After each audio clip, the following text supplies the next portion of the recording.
Welcome to the Advisor Summit, the podcast where financial advisors gain analytical insights and tactical strategies from the industry's top minds. The new episode is starting now. Welcome to the Advisor Summit, the podcast where financial advisors gain analytical insights and tactical strategies from the industry's top minds. Each episode, we bring you exclusive conversations with founders, C-suite leaders, and industry innovators, uncovering the trends, tools, and techniques shaping the future of financial advising. Whether you're looking to scale your practice, enhance client relationships, or stay ahead of market trends, the Advisor Summit is your go-to source for expert guidance and actionable takeaways. Erica Pauly, welcome to the Advisor Summit podcast. I'm excited today because we're going to be reviewing the 2025 State of the Nation. And this is the biggest study that Track That Advisor does, the most in-depth, the most insightful. And I really can't say more about it other than it's so powerful for advisors to have this information. So I'm excited today to go through it with you to really get key insights. I think there's some big topics that we are going to discuss. And I just hope that this is a really powerful episode for all advisors. So thanks for coming on. Thanks for having me. I'm excited. This is my favorite part about what I do. So I'm excited to be here. Yeah, the data nerdness of us is going to come out real hard today. But it's fine. But yeah, let's kind of dive into the numbers. And I kind of want to first set the scene on one, what did you actually look at? What did you actually study? So kind of walk us through the scope of the 2025 State of the Nation, how many offices, how much production, why the data set is different than advisors normally see. From my perspective, the big picture is it's not anecdotal. It's not surveys that make you, feel what you feel on a scale of 1 to 10, which can be great, but this is really true data. So kind of walk us through, set the scene, give us the picture. Okay, so every year they get larger, which is so fun because the more data I have, I feel like the more true of story it tells. So we ended with about $9 billion of issued and pending new business that came in from advisors. So this isn't just like everything they have in-house. This is brand new business that got brought in during the year of 2025. It was over 100 offices that were included in the study. And the way that we decided who would be included or not, because we do have a lot more people than that on our platform, was they had to be with us the whole year. So we have like the entire year's worth of data for these people because, we have people that leave or we have people that come on mid-year. They don't get included. I really care about having integral data and having good data. And so that's how we siphon out who's included, why they're included, and what's included.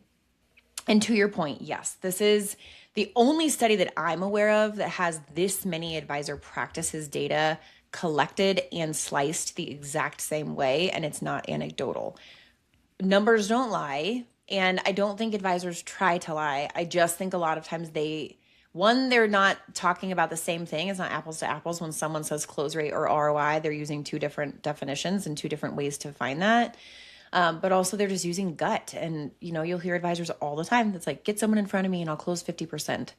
Well, after we go through the numbers, I don't think people will see that actually happens. And that's my favorite part about it, not to prove them wrong, but to show people and give them freedom of what really is happening nationwide. So I think that kind of covers at least who's included and what's included and why it's a little bit different than most of the studies that are released. Yeah, I love the confidence for advisors when they say, oh yeah, I'm closing 50%. And I'm just like, man, that's great. But let's actually look at the numbers. And I think that's what this study accomplishes. I think maybe you're just talking about referrals. Yeah. Yep. Or for the rock stars, maybe you are, but I would love to track your data. Yeah, I've seen it. I have seen it. It's been done before, but not often. So yes, I'm with you. Yeah. It can be done. Yeah. That's a micro story. I like it.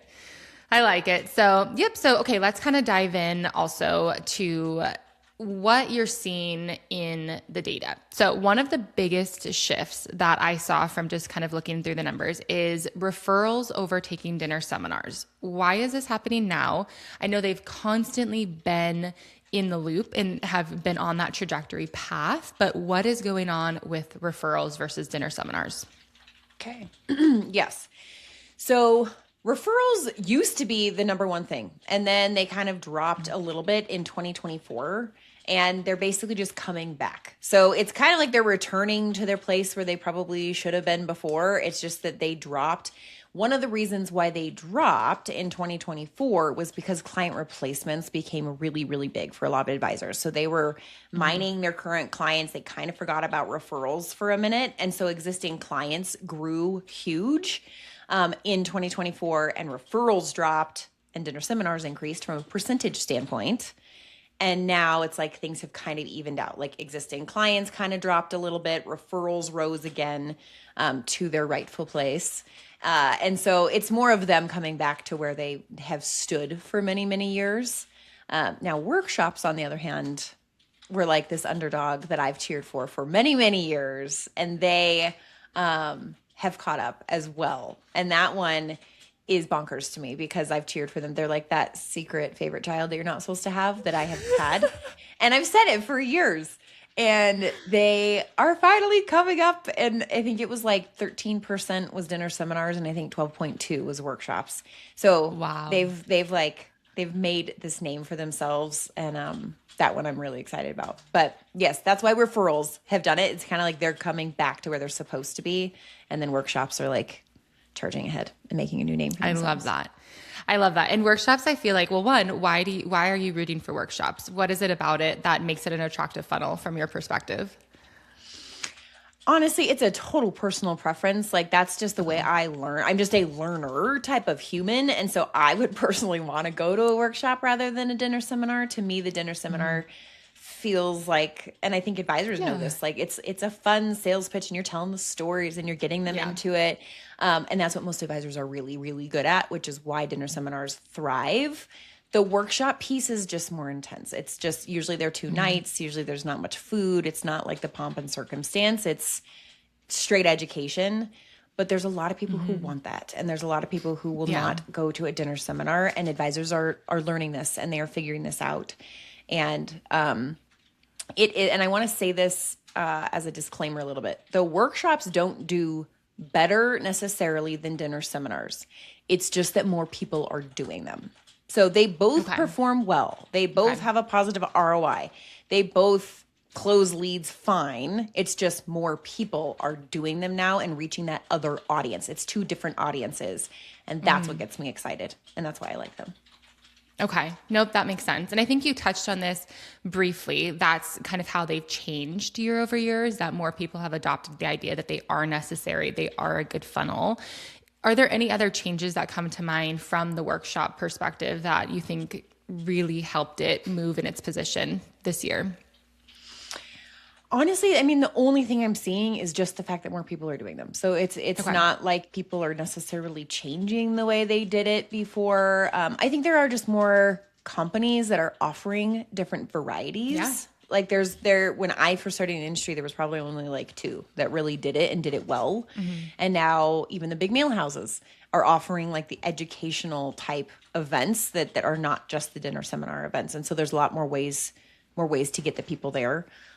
So yeah, I don't think that there's been any huge shift. It's just more offerings of it, different types of doing it, and then more offices adapting to it. Gotcha. Nope, that's helpful. And now that workshops are on the scene in a much heavier way, for the advisors that are still invested in dinner seminars, what should their expectations realistically be for 2026? I feel like it's been a little bit of a shift in dinner seminars. And I know in the past, we've also said everyone's told us for years, dinner seminars are getting worse or aren't closing as high. And so what are kind of the realistic expectations as you looked at this study at the actual numbers? What should advisors expect? Yeah, this one changed the most dramatically. And it's kind of been coming, but this was the first year that it all kind of just clicked. And we really need to shape and change our expectations. So I'm glad you brought that up. So that's actually one of the biggest points I'm going to talk about in the webinar is dinner seminars. This started last year and it just has grown that people are taking longer to close. It is now becoming like a longer term funnel like TV is seen as. Most people are fine not making some huge ROI on TV. or even radio for that matter. Everyone wants to make the $3 right now on dinner seminars, and that isn't happening anymore. They're taking longer to close. The gap is getting higher, which we can talk about. Gap I talk about, I think, on every time you interview me, because it's such an important metric that people aren't looking at. But the gap is getting higher there. The other thing about them is the cost per client is getting higher and the close rate's dropping. So when people see a cost per client getting higher and it's because the close rate's dropping, they immediately want to be like, this stinks. It doesn't work anymore. It's not what it used to be. But I am like shouting from the rooftops, look at the other data. Like there's other data happening and there's other pieces happening in the story that you're totally going to miss. One is the average case size. Dinner seminar people had the highest average case size of every funnel we looked at. So they're big people coming to these events that you guys are that the advisors are closing, and people are missing that. Like if they're not looking at their average case size and they only see their close rate going down and their cost per client going up, they're going to freak out. The second that you see how much the average case size has gone up, which you guys should order the study if you didn't come to it, you'll realize that the revenue per client outpaces the cost per client. Therefore, it is still a positive ROI. It just takes a little bit longer. So we just have a longer tail there. So it's still working. And even the first year ROI is still consistent. It's never dropped below a 2. I mean, maybe at mid-year it did, but that's because people are taking longer. But from a year-end standpoint, it has remained at 2 or above the last 3 years we've done this study. Probably even 4. I just didn't go back that far. But it's still a good funnel. I still believe in it. It's still a great one. It's just changing, and people need to look at the right stuff when they're examining health. Okay. I think that's a really big piece. I hope advisors understand and take away that even if your cost per client is getting higher, or even if the close rates aren't as high and you're not as successful in that, if the average case size is, your revenue per client is still consistent and high and better. So I think, again, you have to see the big picture. You have to be tracking data appropriately. You have to be tracking it accurately, and you need to know what the heck to track. I think that's a bigger thing too that we can dive into on another day. But if you only are looking at 2 pieces of the puzzle, it's not going to tell the whole story. And I think advisors miss that a lot of times. So, or they're so far deep and I think you posted something about this the other day about like, stop tracking all the things. You have to tell them no sometimes. And it's true. They track so many minute details that aren't cohesive at all. And then they're all confused. And it's this middle ground. And it kind of always shifts, which, I feel bad that it always shifts, but it does. But as long as you're in tune with it, you'll know what is needed each time. But you're right. They need to know what to look at to make it make sense. Or reach out and ask. I think even you and I are both in the position where it's like, ask. Like, I want to help you. I want to help you. Like, that is my heart. So please hear that. Like, I just want to be a blessing and help others. So, okay. Next, what does the data say to the advisor who feels like marketing in general is getting too expensive? Because this is something I kind of consistently hear when we go to events or even on LinkedIn or online. It's constantly, I can't afford to market. So kind of twofold. One, to those that are already in marketing that have seen it rise and rise and rise. And then secondly, for the advisors that maybe are solo or newer and they're just like, gosh, how do I even begin to get into marketing? It's so expensive. There's no way I can do it. Yeah. So this goes into kind of the marketing dial conversation on what makes a healthy office run, right? So if we're new and we're only doing referrals and existing clients, your ROI is going to be through the roof. And it might feel like marketing is really expensive of like, man, if I only close 30% of those, I don't know if I'm going to run a positive ROI. You might not for a minute. And so what I tell people is, one, we have to make sure that the dial is stable. And how we do that is existing clients and referrals do need to be making up a very large chunk of your new business. 30 to 40% is really what we want to see. And that's why I preach referrals all day long, because they will pay for the marketing that you're trying. And so how this goes is, if you want to get into it, there's nowhere that I recommend people start. Some people want to start with digital because it's cheaper, but you have to get a lot of those leads and you go through them very quickly and you don't close them at a high rate. So I don't typically recommend digital being the very first thing. I do recommend it's workshops or dinner seminar mailers, something like that. Radio and TV have just a really high price tag as well, and those have a very, very long tail. So Dinner seminars with mailers or workshops, whether you source them digitally or not is up to you, but the leads act very different. And once you get that built up into something stable that you can turn up or turn down because you know your stick rate and you know your close rate and you know what you're making on those people, you can try some other shiny ideas. But to me, I'd start very small and I'd start simply with that. And what we talk about is everything's a shiny new idea until it becomes stable, right? And some shiny ideas will never become stable, and then you throw them out and you start with something else. But to me, we have to start with a base of existing clients and referrals. Then we can start with a shiny idea. Typically, I'd recommend the dinner seminar or the workshops. And again, to your point, yes, they can feel expensive, but when we have mass amounts of data showing that they pull a $2 ROI, if they aren't working, it's you. Right? Like it's not the dinner seminar. It's not the workshop that's not working. It's you. So go examine your process. Where do we need to clean up processes so that we can make this a profitable thing? And then you can continue to grow from there. But it does feel expensive. But I also, from looking at data for years and years and years, those two have remained profitable. And so to me, that's what you got to work on and figure out your sales process if it's not profitable for you.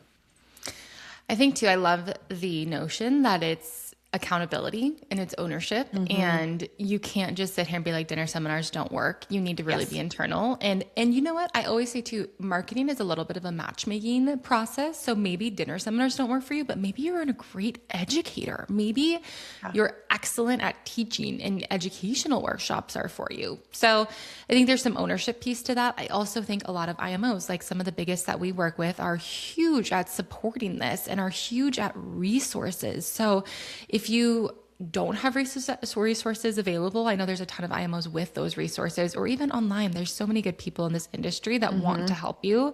So find resources to be better at it. You can't just say, oh, I'm going to be a great basketball player, and then go show up on the court never practicing and never having the tools or the understanding of how to dribble a basketball and think you're going to be great. You have to practice. Spoken by the true basketball collegiate athlete right there. There we go. In case people don't know, Molly played basketball in college, just so we're all clear. I'm also 6 foot tall, so I think I kind of got forced. Like there was no other option besides volleyball, and this sounds horrible, but volleyball was like not aggressive enough at all. There's like a whole net. You can't like hit anybody or be any aggressive at all. And I was like, I tried one time for like one summer league, and I was like, I'm out. This is boring. That's our fun fact of the day. So good basketball analogy, Molly. It was a very long time ago. But yeah, we can meet up on the courts at any event for anybody that wants to come out. We'll do it. So, but yeah, thank you. I think that just marketing in general, I think that's freeing for people. I think it's the step that they need to start marketing if you're not marketing, or keep marketing if you are. Just figure out your processes. So kind of jumping in, and you mentioned this earlier, the gap. And I feel like the gap is this very unknown territory. And even I don't love it, but I think it's so necessary. And this is why we really have to adopt this idea, because I am an instantaneous person. I want to see the results tomorrow. And even, a sales cycle of more than 10 days, I don't love, but I think the gap in general is really important for advisors to know, because it makes a difference when you're deciding which funnels to continue, which funnels to cut off. The gap is just so important. So can you kind of just talk about gap as a whole? Let's start there for those that haven't, heard other podcast episodes before. And then let's kind of work through how it's differing, how it affects the study itself. But let's begin with what it is.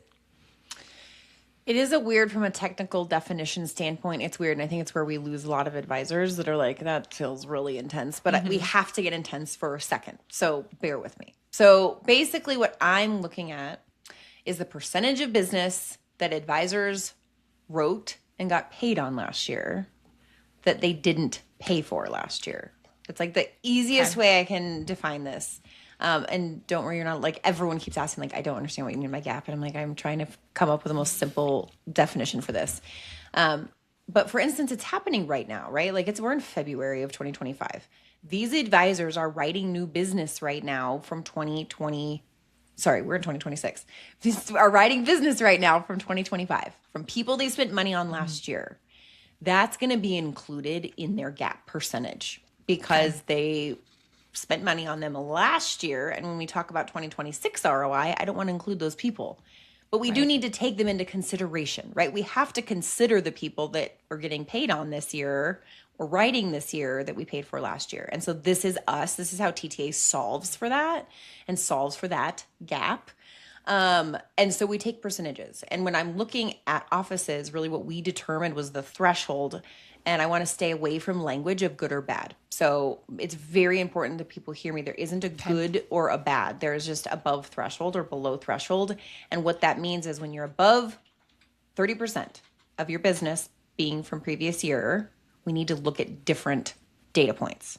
That's all it is. It's like the guide. It's like cairns. I don't know if you hike, but when you hike, people build these cairns, which are like these like rock, like all these stones stacked up, and it tells you the way to go on a trail if there's no proper marking if you're like in the backcountry. It's like a cairn. So the gap is just like helping guide people on which way they need to go and what data points to look at. If you are below that 30% threshold, you can look at first year ROI, and you can look at days between appointments, and you can look at your cost per client, and you can look at your close rate, and you can adhere to all the benchmarks. If you're above that threshold, typically what we will see is like really high average case sizes, lower close rates, longer days between appointments. And then we have to look at year-to-date ROI, not first-year ROI. And so it's like a totally different set of data that we're measuring for health. And that's what's really important. We can't measure stuff the way that we always just used to because things are just taking longer. So that was long-winded, but does that help? Yes. So essentially it's what you paid for, but you haven't been paid on in the next coming year. So you've paid for it, but you haven't gotten funds from it. Yes. Okay. Yeah. Yeah. Yes. I think too, the 30% gap, let's talk about that benchmark. How do people get their gap? I think that's going to be the first question that comes to my mind is I'm an advisor. How do I measure for gap? Like what's the formula? Yes. Okay. Formula. Take everything that you wrote business last year. Don't care where it came from. Let's pretend it's 100 million for ease. You wrote 100 million last year. Okay. Now find out how much new business you wrote last year from just 2025 leads. Let's say it was 50 million, just to make it easy. You're going to take 100 million minus 50 million. Okay. So we get 50 million. Down below. I'm tracking on that math. Thank you so much. And then your 50 million, you divide that from your overall year to date, the 100 million. So we take the answer that we got divided by from the whole year to date, and that'd be a 50% gap. Does that make sense? So they have a 50% gap. 50% of their business was coming from previous year stuff. That's a high gap. Therefore, we've got to go look at all these other marketing metrics. But that's the actual formula to find your gap. Okay.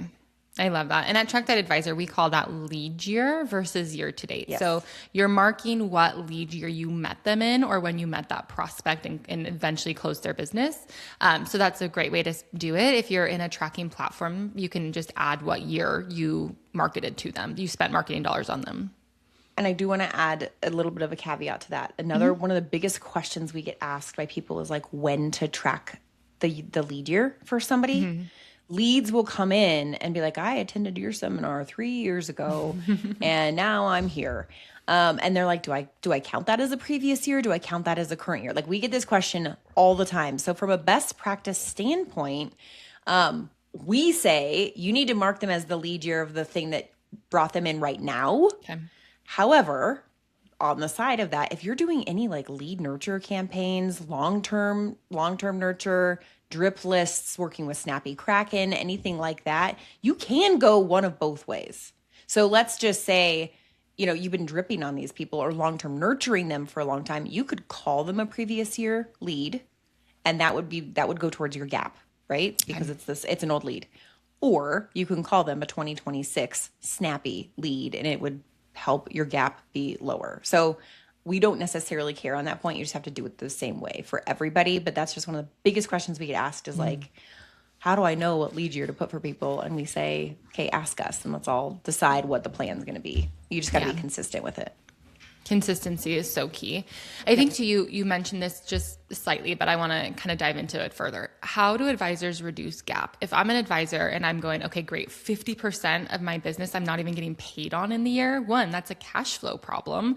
But two, overall, I want my business to be probably within the same year so that I understand the accounting part as well. So how do advisors reduce gap, or is gap not a bad thing to have if you know how to look and measure it properly? Yeah. Gap is not a bad thing to have. And I think that's a great question. It's more just delayed. It's just delayed. And the truth is, people are still making money, and they're still getting paid on the business. And I think that that's what I want to make sure is understood. Like right now, someone's writing business, okay? They're going to get paid on it. They're getting getting issued just in not 2 quickly. weeks. Yeah. It's just that it's not going to count toward their ROI. That's the difference. And so it just messes with data in general. It doesn't mess, and I'm glad you asked that, because I think that can be a misconstrued idea for people of like, well, am I missing out on money? Is this a bad thing? It's not at all. It's literally just how it changes your data. It changes reporting. It changes your dashboard. It doesn't necessarily change the fact that you're like making money. If that makes sense. Good to know. Yep. So there is we don't need to get it down if it's really high. It's more of, again, a Karen showing us, all right, instead of looking at first year ROI, let's look at year-to-date ROI, at everything that's come in this year, because that's going to be a little bit better of a measurement on that piece. Yeah. No, I think that's good, because I mean, even in the study you mentioned that like $1.3 billion written in that year didn't count toward the ROI. It's not that it didn't get paid on, but it's that it didn't count toward the ROI. So it's something that they just need to be aware of when they're evaluating, their marketing processes and their systems. So love it. So moving on from gap, I think it's important, but it's also not the star of the show. So what everyone makes it, I feel like it's been our like, what is it? I don't even know what to say about it, but it's been our like peak thing that we've wanted to get across. So, but there's other things as well. So one thing I want to talk about also is benchmarking, because I think for the industry as a whole, and Track That Advisor does have a free benchmarking guide. So if anybody's interested in that, it'll be linked in the show notes as well, but you're welcome to email hello@trackthatadvisor.com, and we're happy to get that across. But benchmarking is huge, because I think a lot of people do not know what is normal. And in the study itself, you say that benchmarking is a tool, not a rule. Where do advisors most often get the benchmarks wrong? Is it that the close rate, like we talked about initially, it's, hey, I'm a 50% closer, and that is not anywhere near the benchmark. It's actually 30% for closing is what we see from a national perspective. But just kind of walk us through the importance of benchmarks and maybe a couple of the benchmarks that matter. Yeah, I would say the one that they get wrong the most is the close rate. But honestly, I think the only reason why they get it wrong is because it's one of the only things they're measuring. Like most advisors don't do a great job of tracking, and so the close rate's like the number one thing, and so they think they know what it is, or they've been told that that's really important, which it is part of it. It's in our TTA top 5. But the other thing that I think goes overlooked the most is the conversion from people keeping a first meeting to setting a second meeting. And the reason why this goes overlooked, and where I think people get it wrong, is if it's low, the number one response is like, well, it's just like not a lot of qualified leads. Like I feel like we get all these people in and they're not qualified. And I'm like, cool, well, what's your definition of qualified? And they don't have one. And I'm sitting here like, well, man, that sucks. One, you're wrong on, there's way less people converting to a second meeting than you thought. And you also don't know if they're qualified or not, because no one's working off of the right definition. Like that can get an office in trouble very, very quickly. Yeah.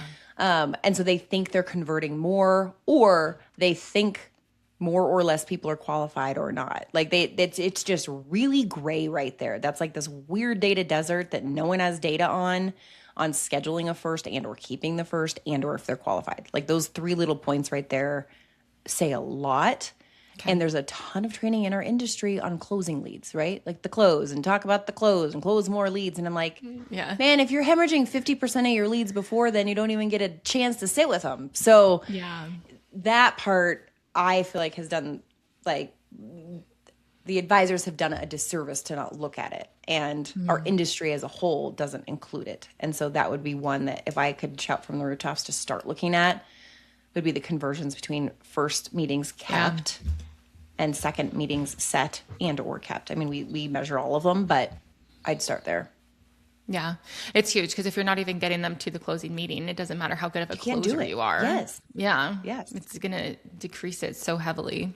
One of the other things that we talk about is the kind of comparison, and I hate using that word, but it is necessary in this industry, is for those that are, I mean, our offices range from 5 million of new assets a year to 300 million of new assets per year. And that's a very large gap.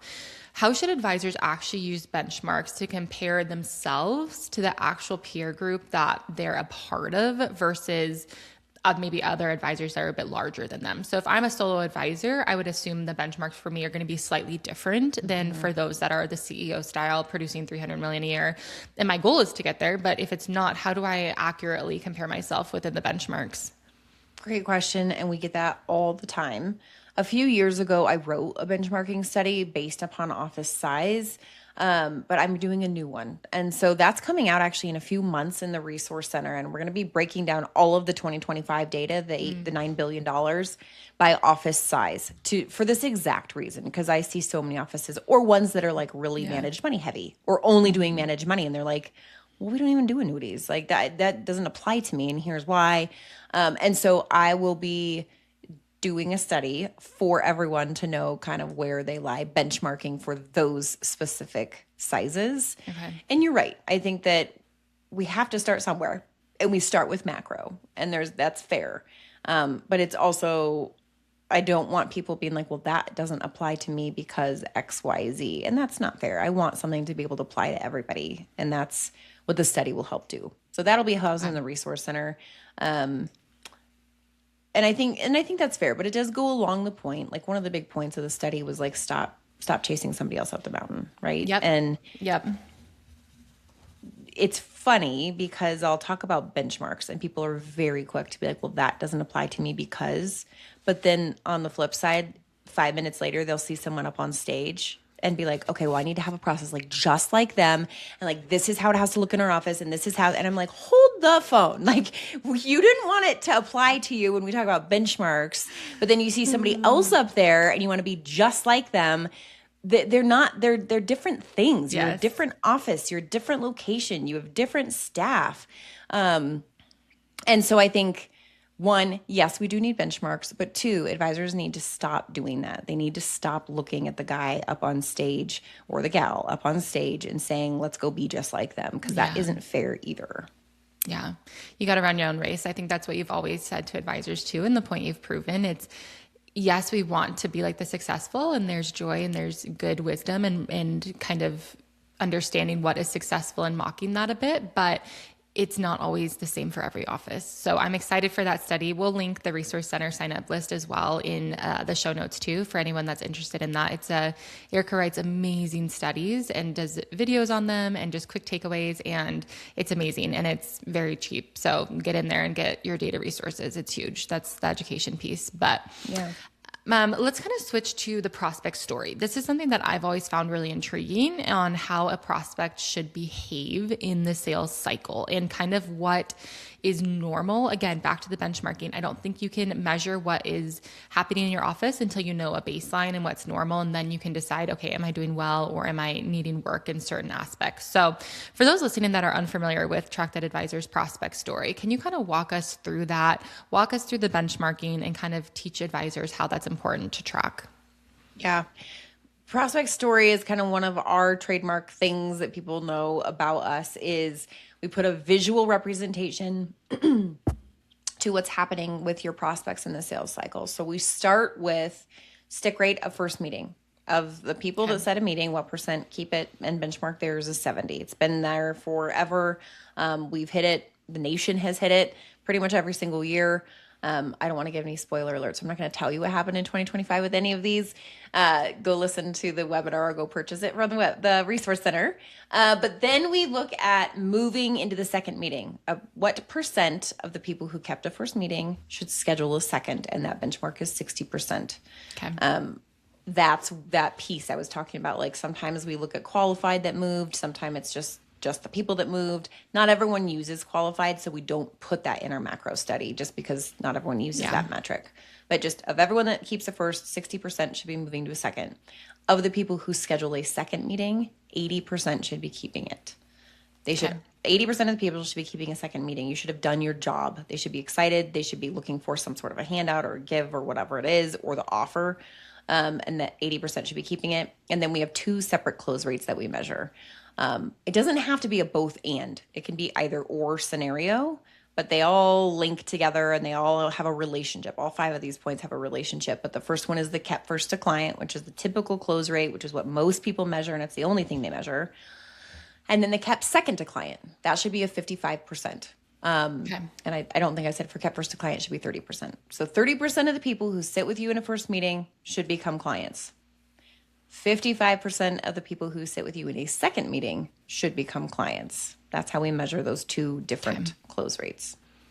I love that. I think it's important to know also, again, track your prospects. Which one are you failing at potentially that you could, even if you did 5% better, it could mean a much better close and a much better ROI overall. So it all works together for certain. So if an advisor could only improve 1 data point on that prospect story, and you kind of touched on this before, but what would you want them to focus on first?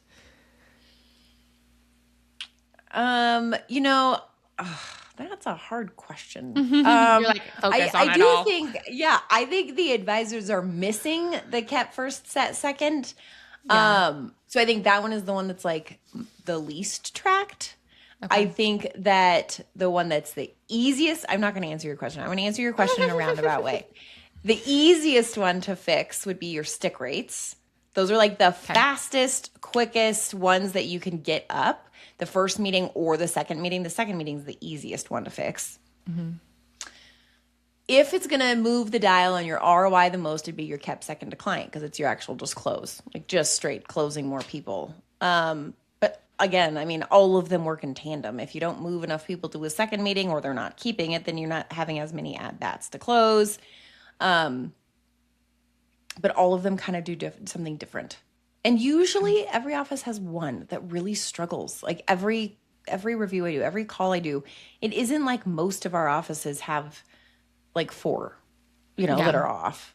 Most of them don't. Or we'll have a funnel that's kind of off and acting weird, but it's new and it's shiny and we're trying to figure it out. But for the most part, it's usually one that an advisor just is struggling with. And if they fix that one darn piece, everything moves the right direction. Okay. So I know I didn't totally answer your question, but that's my answer. No, that's okay. So nope, that's perfect. And I think it's true. Everybody is running their own race. Everybody is different. So some people might really not struggle with stick rates. They have their processes in play. They have their follow-ups. They have their people and their systems in process. And then it's like, okay, but they're struggling to get to a second meeting. Is that advisor too aggressive, or do they not connect and exchange that trust? So everybody is running their own race, which is great, but benchmarks is important. It's important to start tracking. And I think there's a lot of resources out there that can help you in that. So one other thing I wanted to touch on was average case sizes. I think this is really important to talk about real briefly. I know it's in the whole study and we break it down. There's so many breakdowns by, you could even ask for, hey, what's the average case size for TV or by radio? And that's all housed in the resource center as well. But overall, what did you see average case size doing in 2025 that maybe you haven't seen in the previous studies? I wouldn't say that it's something that I haven't seen. What I've seen is it just keeps growing. Okay. Like it just keeps increasing. Referrals tend to be the lowest. And now, I'm a big proponent of referrals, and I think referrals should drive one of the base pieces of your company as an advisor. But if you're looking to scale and if you're looking to grow client base, the other marketing stuff is going to be the ones to do it. They're all higher average case sizes because you can't control referrals. Mm-hmm. You kind of can control the other ones and speak to a certain audience, even on radio and TV. And so that average case size has played a very big role in the way that the data is all changing and the gap and making cost per client, like if it's rising, but making that okay. It makes the close rates drop. So average case size, again, is like another really big powerhouse of data that if people don't have it, they're missing a very big link. But it's rising consistently for most funnels. And I think I said it earlier, like dinner seminars had the highest average case size of every funnel we looked at. It's pretty wild. Wild, especially because I would have bet on TV or radio just because they're a little bit larger funnels, yes, you have to have the purse and the patience, but overall I've seen that they've had really high ROIs or average case sizes. So that makes sense. So kind of final as we wrap up here, if an advisor is listening, what is kind of the one piece or the one takeaway that you hope that they understand as they begin to make their marketing decisions this coming year?